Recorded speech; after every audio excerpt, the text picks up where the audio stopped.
dare to speak the truth. Look, I dare to speak the truth. Look, I dare to speak the truth. Now it's truth or dare. Look, I dare to speak the truth. Look, I dare to speak the truth. Look, I dare to speak the truth. Now it's truth or dare. Look, I dare to speak the truth. Look, I dare to speak the truth. Look, I dare. Yo, it's your boy, Easily Done. You know what? Football season coming to a close, as you know. Super Bowl weekend. We're gonna talk about that game too in the next video. But man, it's time for me to. I ain't done a video in a while about music, man. That's what this why it's called FANATICz. And I need to change the way I spell it, because you actually got FANATICz. Just I don't want to get sued, so in order to prevent that, spell shit different, you gotta do shit to differentiate yourself. You still can get a cease and desist. God, Lord, let not that happen. Let me dodge that or figure out a way to change the name or whatever. But while we still rocking, it ain't, we still growing at this anyway. This ain't even, we baby stepping right now. But yeah, man, hip hop 101. We call these segments hip hop 101. Educate. Some of y'all know, but educate, because I got a lot of homies, right? It's crazy, like, how times have changed with music. Growing up, and I talk about this before in prior hip hop 101 of Fanatic episodes. You would like me, my age, generation, however you want to put it. We grew up on radio, BET, just putting it all out for us. We seeing they presenting us the whole genre of music. We pick and choose who's hot. We come together and make somebody popular. We know that person's hot. Now there's a generational gap, and the technology changes. It's different now. Because me, I don't listen to the radio no more. So I seek what I want to hear on my own, because I already know where to begin at, and then I grow off of like the branches of where I begin at, and I find artists all the time. Or I stick with guys I already fuck with. They might not be as popular as so-and-so who still does get radio play, but man, I got all this kid's music. You see what I'm saying? I'm subscribed to this YouTube channel and his Spotify, you know what I mean? I'm following them on social media. So, but then some of my homies don't be knowing some of these dudes I listen to. And at the same time, some of my homies be trying to rap. So, the way I knew about growing up with hip hop, trying to be an MC, you only learn from spitters. You want to be a spitter? You learn from a spitter. I grew up to Jadakiss and Andre 3000 and Nas and Jay, Biggie, Tupac, Scarface. You know what I mean? Then you had like camps like No Limit. No Limit made me appreciate having a ensemble. Because it was a deep ensemble, a Wu-Tang, deep ensemble of artists coming together. Doing their own thing and then coming together. T.I., Lil Wayne. You know what I'm saying? Like, all them boys got spitters. No Limit, everybody want to spitter, but when they came together, they made bangers. So they taught me, like, you know what I mean? The sounds too, right? So now I listen to how I listen to what I said off them branches, and I still see lyricism. First of all, I see it off my social media. I'll scroll on my social media and I find people. And that's how I found these guys, was through social media. Scrolling on my YouTube reels, Coast Contra. I don't know if y'all familiar with these brothers. Eric Jamal, Taj Austin, Ross Austin, and Rio Los. Hope I ain't mispronounced your name. I'm not even sure where these boys are from, really. I think they're from all over. Because Taj and Ross are brothers. These are Ross Koss's sons. Ross Koss. That nigga was out in the 90s. You feel me? I ain't gonna lie, I wasn't a big fan, but I know who he is. You feel me? I remember the Four Horsemen. He was part of that. That was Cannabis, Killer Priest, Ross Koss, and it was somebody else. You know what I mean? But he had his own work too, And I done heard recent stuff. This is what I love about hip hop. That's what I'm talking about. You know, you got dudes understanding you create your own following with social media. You can make music as long as you want to. LL Cool J just dropped an album. That man got to be damn near 60. And for y'all young niggas want to hate on age, he gonna sit there and be like, he don't hear nothing to make him want to stop. That's why somebody like LeBron James keep playing basketball. Ain't nobody making him stop playing. Like, he's still just as good as these 20-year-olds. And he is. You see, hip hop is the same thing. Like, if a nigga can still rap, you know, oh yeah, he got some age on him. Or y'all, and then y'all say stuff like, because of the bars and it was spit a certain way in 2000s and the 90s, you got old school. But see, I don't call it old school. I call it bar spitting. Because shit I'm hearing today, there is now, don't get twisted. There's dudes that can't spit. There's plenty of artists that are up from to this generation that can spit, but see, they're the ones that are not on the radio. They're the ones, yeah, like some of them are on the radio. Like K-Dot, what he just did, and he's a firm believer in this lyricist shit. You know what I mean? I love that. You know, that shit with him and Drake's another conversation, but K-Dot been, like, not only he's trying to represent lyricism, he weeds out ones he don't think belong in the conversation of, like, the top dogs. And we already know that's the whole Drake and him conversation. That man got issues with that boy. Anyways, you know, back to Coast Contra, man. It's this collective of 4 guys, man, and they're just the essence of hip hop. And they're guys that they just came out 2015. That's 10 years. 10 years comparison to some shit y'all want to talk about in the 90s. That's new. They've been doing it for 10 years. You got to allow our artists to put in their work to get in a position to make money. Nothing worthwhile comes easy. And them boys been putting in work. And I love that whole, like, it's pure hip hop, bro. Their message, the way they make their music. I got a lot of homies too, man. And I love y'all boys. Y'all need to watch my videos, right? Some of my homies. Because I talk to them all the time. Maybe they need to hear it on a different platform about this very same topic. When you hop on people's beats and rap on them. This is hip hop, man. See, when my same homies want to tell me they want to rap, and then they be all disgusted with this because you can't make money the same way. It's really a promotion tactic. It's a promotion tactic as far as putting music out there and skipping the cost of paying for beats, right? But you can still put your music out there, which is what they do. You know what I mean? These boys got songs all on people's beats. Like, they rap on them. That's how I was introduced. I had to go back and find out they made 2 albums. They made a song called Queen and Slim. It was on the Queen and Slim soundtrack. And that shit fire. You know? But they shit fire for what they do with jumping on people's beats. That's the promotional aspect. Right? That's what's been going on in hip hop for 30 years. You know, since the 90s. New York radio stations. Then it moved to LA. You know what I mean? You might get some of that in some other cities, but I know for sure New York started that. The DJs, the Funk Flex, who still do it.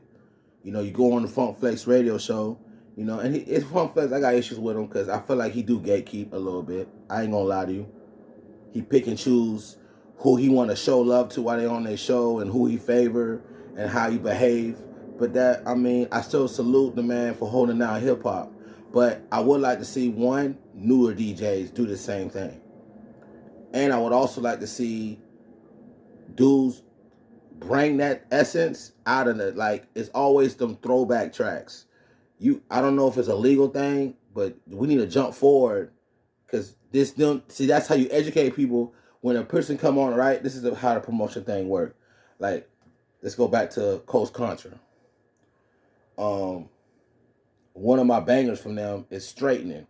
They got on an Migos track called Straightening. And they snap. You know, the Migos rap how they rap. I love them. I got nothing but love for the Migos. But to hear a different verbiage, lyrical execution on a beat we familiar with, and that beat is banging now. That's the thing about Migos. They can hop on banging beats.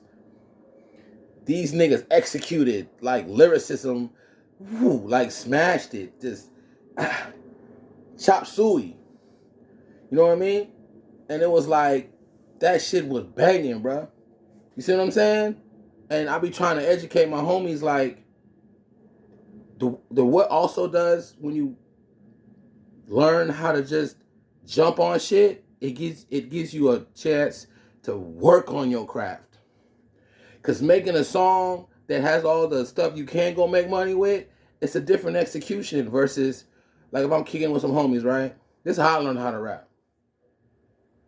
Me and my dog, you know, we want to put some shit together, but to find beats, it's going, first of all, we got to find a nigga that make beats that we like. But we know a bunch of beats that we like from niggas we listen to, and we found them instrumental. So let's just get to writing. See what I'm saying? And you just keep writing. You hear another track from you, or you already know off the top of the head of your favorite songs, and they got instrumentals. You just write. And you fuck around and start spitting, man, let's record it and just put it out there. It ain't gotta be made money, but now all these people we done gave this music to know we rap. That's what that shit about. But I love Coach Contra for that essence. They're good at it. They're good at rap, not good at that art, because that's big. That's just what hip hop is. But that's what makes them hip hop, because they jump on tracks. You know, I'm talking about the straightening track. They got another track I love to death called Disruptive. I'm not sure if that's somebody else's beat, but they snap, like they be snapping, bro. And then they message. See, you know I love them too? They rap like I rap. We you know, it's this whole, like, I don't want to use gospel as an example, because I love a man that gives God his due diligence and makes music and gives God all the praise. That's what I do. The difference between me and a gospel rapper, though, and I also want to talk about Coach Contra. We might say a fuck you or a bitch nigga, but we're gonna explain to you why we're about to use this term.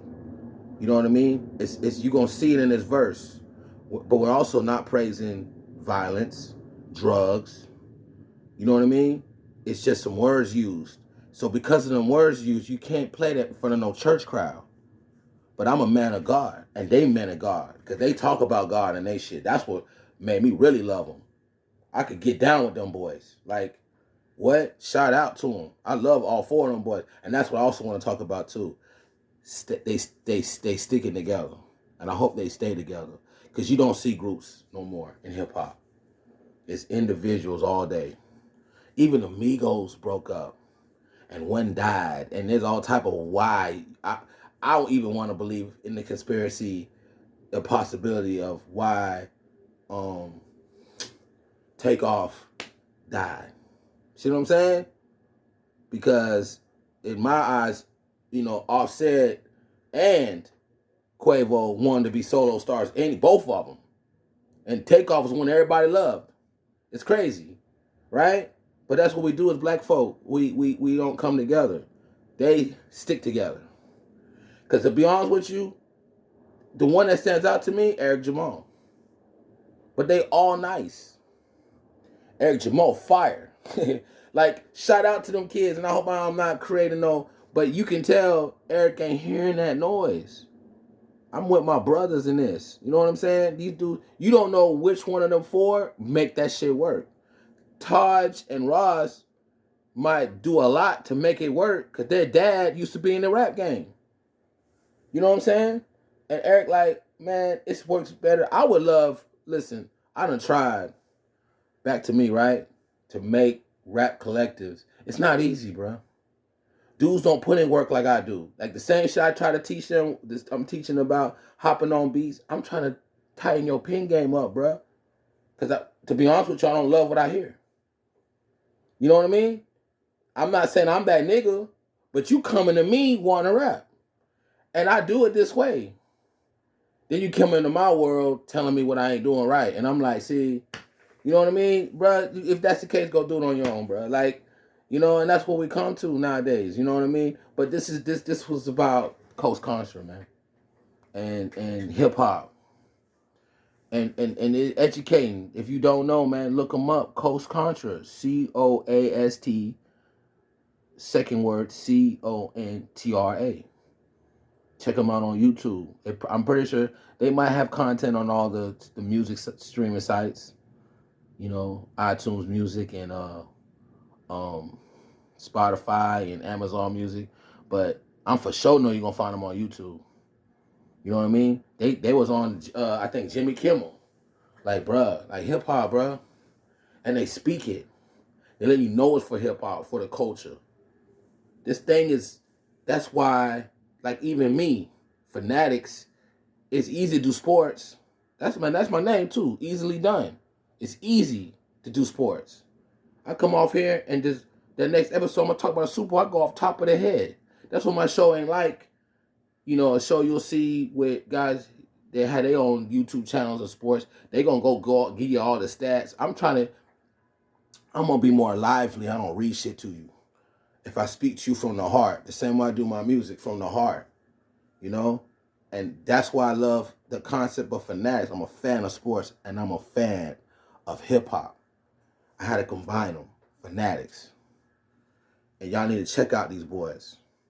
And then for those that still need to learn how to keep that branch going when you find them, look up the song called Destruction, right? From Contra, featuring Toby Nwigwe.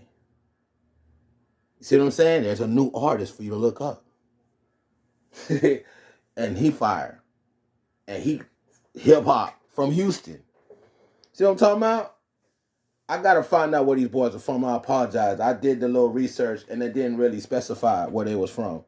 It just talked about the members. Because they really don't have, like, you know, some people you'll look up and you'll get the whole synopsis. If I look up Nas, I looked up Nas on my Spotify. It was like a book. I was like, damn. And a lot of shit I know. Because I've been a Nas lover since 1990, when the Illmatic come out. See what I'm saying? I'm putting my age out there. Fuck it. This for hip hop. And for y'all younger ones, we gotta change this gap. Because I know some of y'all love the shit come from our era, but didn't want to worry about it being from another era, a time. Don't do that. If you like it, you like it. If you don't like it, don't like it because you actually don't like it. Don't just do it because it's age, because that's crazy. I remember that we had a little, it was going crazy with a LeBron and Mike conversation, and you got niggas like, I'm done with 90s basketball. How do you get to 2025 without going through the 90s? Because them boys gonna tell you, like, for real, some of these guys who are older played against legends that were young in the 90s, like a LeBron. Come on, man. LeBron came in the league 2003. His career, he played against Kobe a lot. You know what I mean? He went against Garnett and Paul Pierce, and come on, man. Like, that type of shit is weird. Trust me, just like Mahomes, we call him the GOAT, and he's a great quarterback. Tom Brady, we call him the GOAT. He's a great quarterback. But they'll both tell you about Joe Montana. And do your research. Joe Montana went to 4 Super Bowls, didn't lose 1. Almost went to, his career changed when he got hurt in the NFC Championship, about to win his 5th, because he would have got there, he would have won again. That Niners team would have been their 3rd in a row. That was the 1990 season, because they won in 88 and 89. And got hurt in the NFC Championship game against another great all-time, you need to learn about his name, Lawrence Taylor. Career ender. What? The Giants. And they won the Super Bowl that year. Like, do your research, man. All this, who Micah Parsons is and T.J. Watt, they're prototypes of Lawrence Taylor. Lawrence Taylor created that outside linebacker, edge rusher with their size and speed. He was the first. And actually, a lot of football players will tell you he's the greatest player ever because that nigga revolutionized football. Defense. That's why it's all soft now. Because a nigga like him out there with that type of speed and power, they had years now. You saw the T.J. Watts, the Michael Parsons, the James Harrisons. You feel me? Like, it's been a line of these edge rushers on 3-4 defenses that just freaks of nature. The speed and power and the way the person that came up with that whole package, Bill Parcells. That was the Giants coach. See what I'm saying? Know your history, bro. I need to do the same. You know what I mean? I still got shit to learn. I'll never disrespect a time before or a time after. It's just, it's time. You always got to respect it. But Hip Hop 101, y'all boys check out Coach Costume, man. It's your boy Easily Done. I'm out.